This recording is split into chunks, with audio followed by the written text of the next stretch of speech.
And next on our agenda, Mike Dwyer is going to take you through a real live example, and he's going to give you some insight on how to tackle regional mitigation. And we've heard about the law and policy, Mike, and you worked on one of the first regional mitigation projects in the BLM, so tell us about it. Well, thanks, Kathy. It's my pleasure to give you an overview of a project that, for all practical purposes, implemented the policy that's been described here today. I use the qualifier for all practical purposes because the development of the regional mitigation strategy for the Dry Lake Solar Energy Zone occurred simultaneously with the development of the Regional Mitigation Manual, but the two were not formally connected. They were, however, very much informally connected.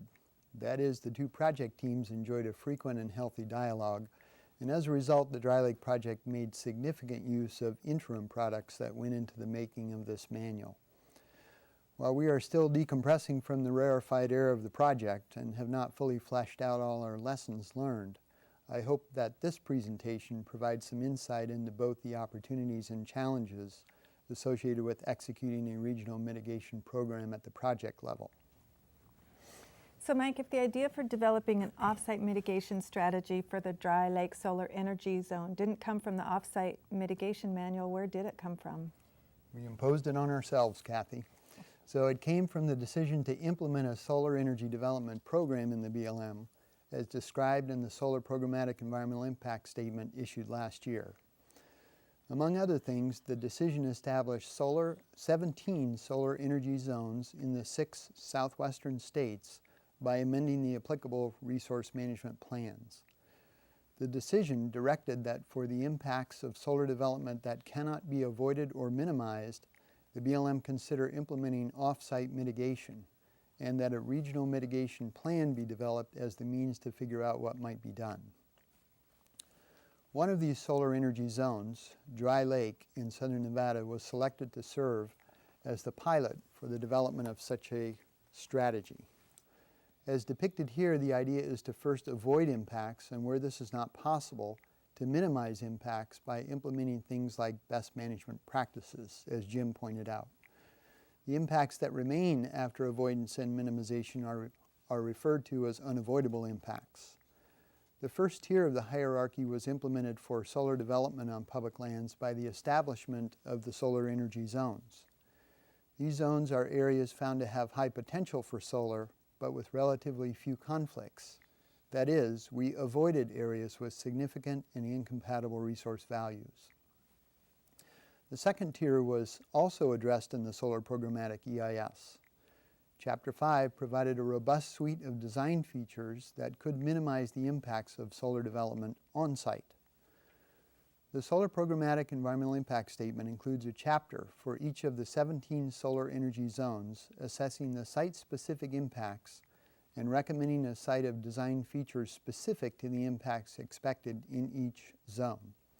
So, the Solar Programmatic EIS provides a set of unavoidable impacts that feed the process of developing a regional off-site mitigation strategy for solar energy development. Now let's take a look at how we developed a regional mitigation strategy for Dry Lake. The Dry Lake Solar Energy Zone, depicted here by the inverted red triangle, is approximately 22 miles north and east of downtown Las Vegas. It is roughly 9 square miles in size and is bordered on the southeast by Interstate 15 and the southwest by the Great Basin Highway. As Gordon discussed, it is in the eastern Mojave Desert, and the vegetative community is almost entirely creosote bursage scrub. As you can see in the photograph taken looking west from the position depicted by the yellow triangle, there are existing uses on and around this zone, including power lines, a natural gas-fired power plant, a natural gas pipeline, an electrical substation, a cement plant, and a bunch of roads and fences. The area outlined in red has been designated a non-development area in the Solar Programmatic EIS because it contains major drainage channels within the solar energy zone. Designating non-development areas within a SEZ is another way of implementing the BLM mitigation hierarchy. So if we were to develop this zone for utility-scale solar energy generation, what impacts should we mitigate for? What should we do to compensate for those unavoidable impacts? And where should we do it? Presented here are the 7 questions that form the outline of the Dry Lake Regional Mitigation Strategy. The first 3 questions pare down the universe of expected impacts found in the Solar Programmatic EIS to only the subset of unavoidable impacts that warrant off-site mitigation. Questions 4 through 7 are about figuring out how and where to carry out off-site mitigation, how it will be funded, and how success will be measured. Question 4 provides the bridge between the 2 groups of tasks. So Mike, earlier Gordon talked about a set of questions, 8 questions or so, and now you're talking about some questions. So can you take a minute and explain how the 2 are together? Yeah, I think that'd be a good idea. They really all come from the same process.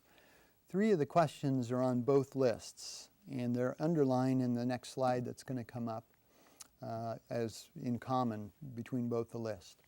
The remaining questions on Gordon's list provide information that is helpful in deciding if an unavoidable impact warrants off-site mitigation.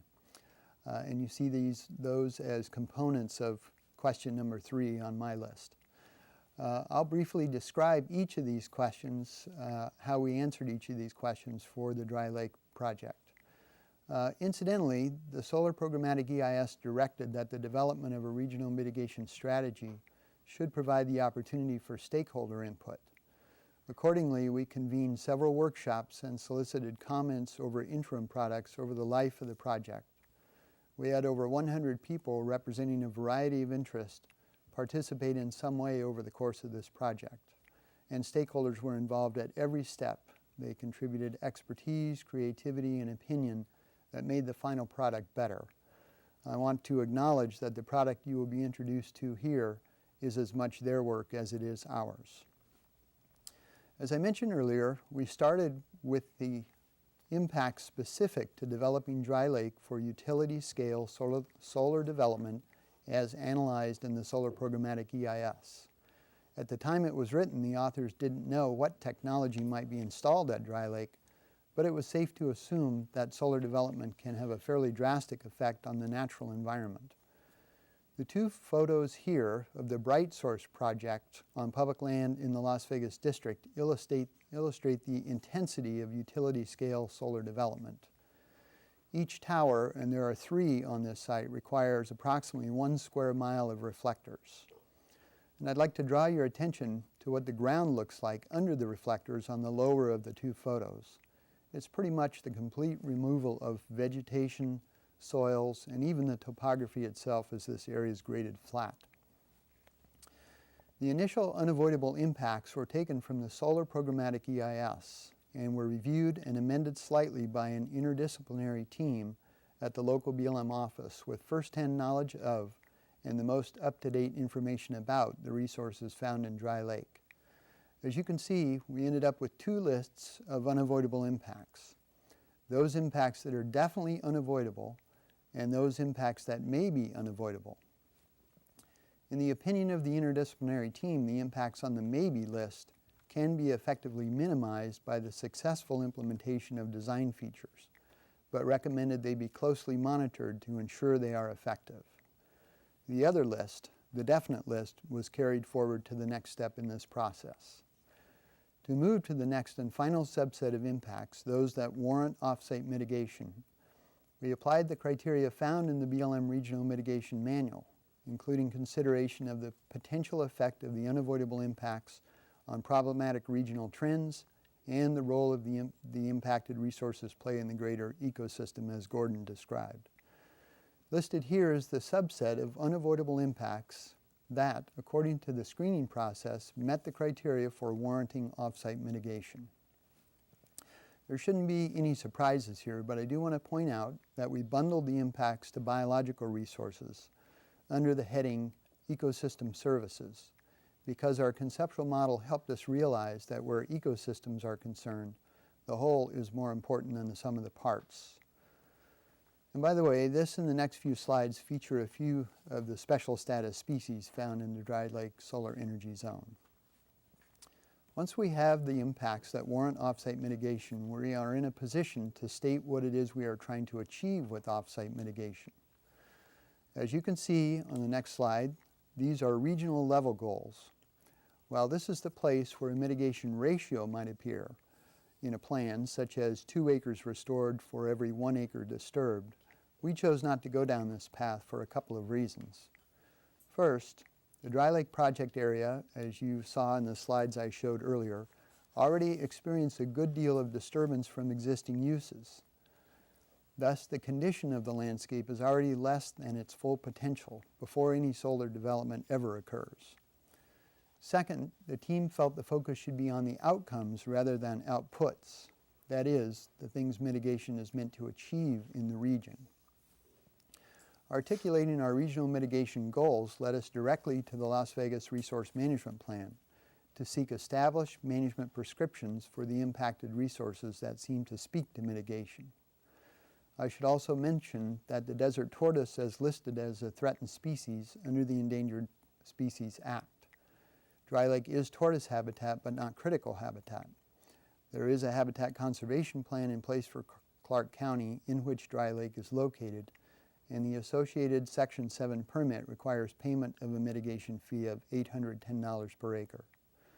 The tortoise mitigation fees go toward a variety of activities aimed at sustaining the population in the county, including habitat restoration and protection.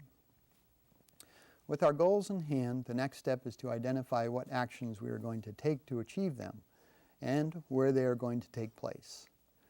Listed here are the criteria we use to rank a host of potential actions and site, and the list of potential actions and sites was nominated by both BLM staff and the public. The local BLM interdisciplinary team made the final call on the recommendation. The place that rose to the top of the nominated locations was the Gold Butte Area of Critical Environmental Concern, or ACEC, in southeastern Nevada. It is a 350,000 acre ACEC designated in 1998 by the decision to implement the Las Vegas RMP. It is located approximately 40 miles due east of Dry Lake and is bordered on 2 sides by the Lake Mead National Recreation Area managed by the National Park Service.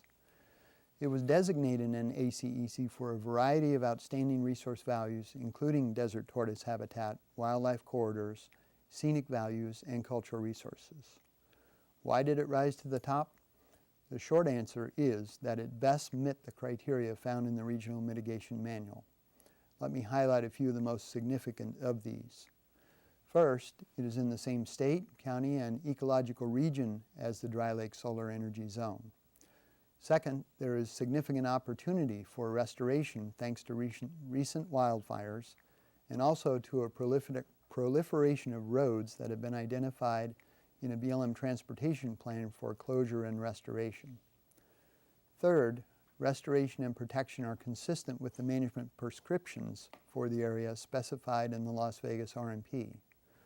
Fourth, analysis in the Mojave Rapid Ecoregional Assessment and also by the National Park Service indicate that the vegetation and tortoise habitat will persist longer in the ACEC than it will in adjacent areas as the result of climate change.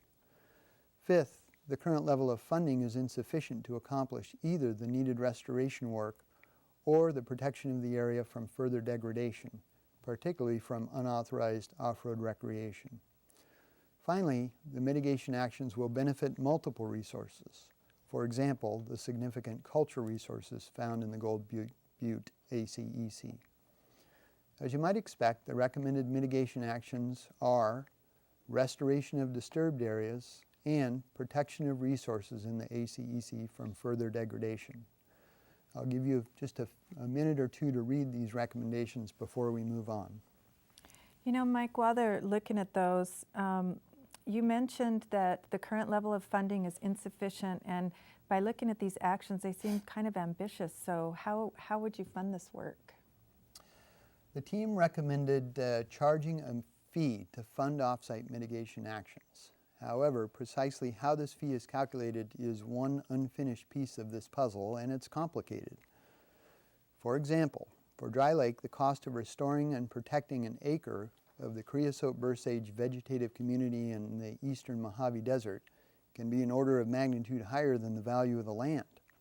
So, if we build a fee around the cost of off-site mitigation, there is potential to create disincentive for solar development on public lands, the opposite of what the renewable program is trying to achieve. If we go the other way and build a fee around the appraised value of the land to be developed, we will end up restoring fewer acres than are disturbed. Another consideration is that Dry Lake is subject to a habitat conservation plan for the desert tortoise, so a developer is required to pay the associated Section 7 mitigation fee. As I mentioned earlier, the fees are used for, among other things, habitat restoration and protection. So, are we double charging the developer where the tortoise is concerned? Should we reduce our fee by the amount of the Section 7 fee? Finally, there's the question of how will the off-site mitigation funds be administered? That is, who will say yes to, or no to proposed expenditures and do all the accounting and reporting?